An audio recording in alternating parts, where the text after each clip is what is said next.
You're the star on shore TV. You're the star in the golden city. You're the star shining bright. You're the star tonight. You're the star. You're the star. You're the star tonight. Welcome, ladies and gentlemen. Eddie D'Souza at the Cool Cat Recording Studio. And I'm Jessica Myrna, and welcome to You're the Star.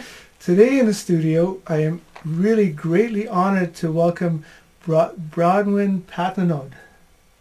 Branwen, thank you so much for coming in. Oh, I'm pleased to do so. I've read some of your stories, and I'm just really impressed with your writing Oh, thank you. and all the stories about the gold rush. Is really nice to have. This area has a great history. Sure does, eh? Yeah. Now, when did you first start writing about the Cariboo Gold Rush? Well, really it was Gil McCall on the CKCQ radio who got me started. And it was about 1985 Oh, okay. when it really started up. And the program came on at a certain time each day during the weekdays, and I carried on from there. And that's when I first thought, well, I should write a book, And I like to draw pictures too. So You did all the artwork in there all as the well? artwork in Oh. Because of Gold. Yes, I did. Okay. So your first book was about the roadhouses. Why were they so important? Well, travel was entirely by horse at that time, and they could travel about 20 miles a day before they were changed and another set of horses came on. So that's the way it was. Mm-hmm. That's why it was so important then. There you go. That's right. Mm. You wouldn't want to push those horses too hard, eh? No. You had to be careful, and look after them. Now, Branwen, a few years later you released a second book, but it was by a different publisher. Yes, that's because when I first started, I had Horsdale and Schubert, a lady and a man. And they went out of business. So then I got Heritage House to come in and publish the books. Have these books sold well? Oh, yes. They've sold all the way between here and the Lower Mainland. Wow, that's great. It's a long ways. Well, I do a lot of stopping at the stores and bookstores and get them to take my books. And that's what happens. Oh, there you go. Right. Right on. Congratulations on doing that. Now, Branwen, I hear you've written a new book, and it's all about the pioneers who first came to the Cariboo. That's right. I have. And I was hoping that it was going to be out for Christmas. But apparently, I have a local publisher now, Pam, and she is too busy. Oh. And so it isn't going to be published till January. And that's not a very good month because everybody's already spent their money for Christmas. And Well, there's always next Christmas, right? well, yeah, but that's quite a while. Mm. So why do you think these stories would be of interest to the people that are reading them? Well, everybody likes to read about the past and how things happened and the history. So I think that a lot of the young people, such as these young men that we have here, would like to know about the early history of this area. Well, I tell you, I moved here because I had gold fever. Still I heard have about gold it. fever. Yes. Oh yeah, it's getting worse. Now, I've almost gotten to the point where I'm gonna buy a shovel. Eh? Really? Yeah.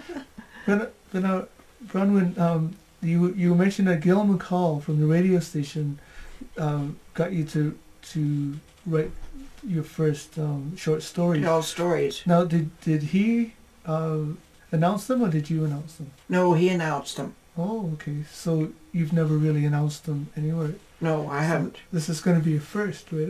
That's right. I'm looking forward to it. So, did you have to do a lot of research for your first book? Oh, because yes. of gold? It took me about 6 months. Oh, wow. You know, because people are not always available when you want to talk to them, Yeah. and so it took time. Hmm.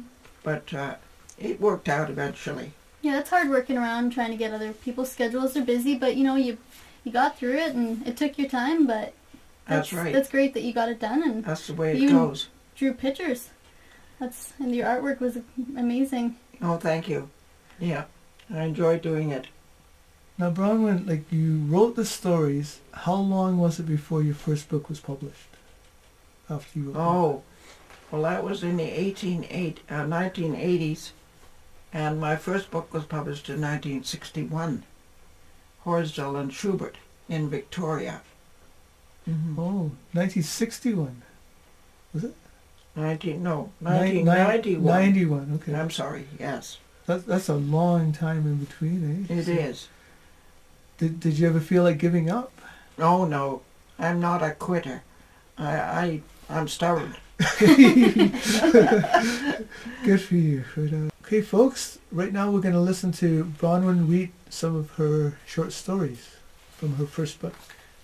A new twist to an old tale.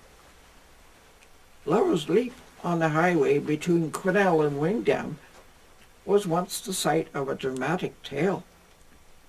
A stage driver named Gassy Jack fell in love at first sight with one of his lady passengers. She was Miss Hamilton, an attractive young schoolteacher on her way to a post in Barkerville. When Miss Hamilton refused his ardent proposal of marriage, Gassy, as he was commonly known, threatened to drive the stage over the cliff into Lightning Creek. However, the young lady called his bluff and adamantly stuck out her rejections. Happily, the driver did not carry out his awful threat, and Miss Hamilton arrived safely in Barkerville. The spot where Gassy had made his threats that day became known as Lover's Leap. In August of 1923, the Reverend James Petrie of St. Andrew's Presbyterian Church in Quesnel was called upon by Mr. Nicholas Derone of Seattle. Mr. Derone, an employee of the Wingdam mine on the road to Barkerville, told Reverend Petrie of his intentions to wed Miss Margaret Unversat, the daughter of Mr. C.M. Unversat, who was manager of the mine.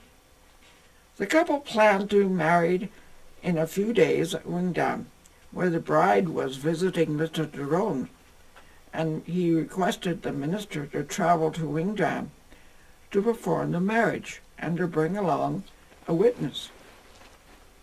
On the day appointed, Mr. Lockhart, manager of the Royal Bank of Quesnel, accompanied the Reverend Petrie on the 30-mile trip to Wingdam.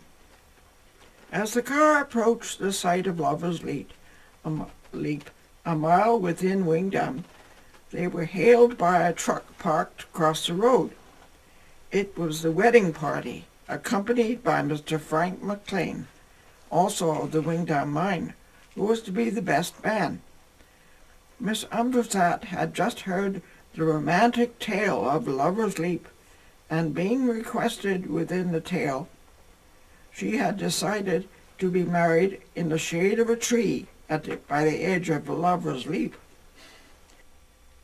The ceremony was performed, and Mr. Lockhart gave the bride away. As Petrie, Mr. Lockhart, and Mr. McLean drove away, the happy couple lingered for a time, still caught up, perhaps, in the enchantment of the romantic tale of Lover's Leap. That's the end. Very good.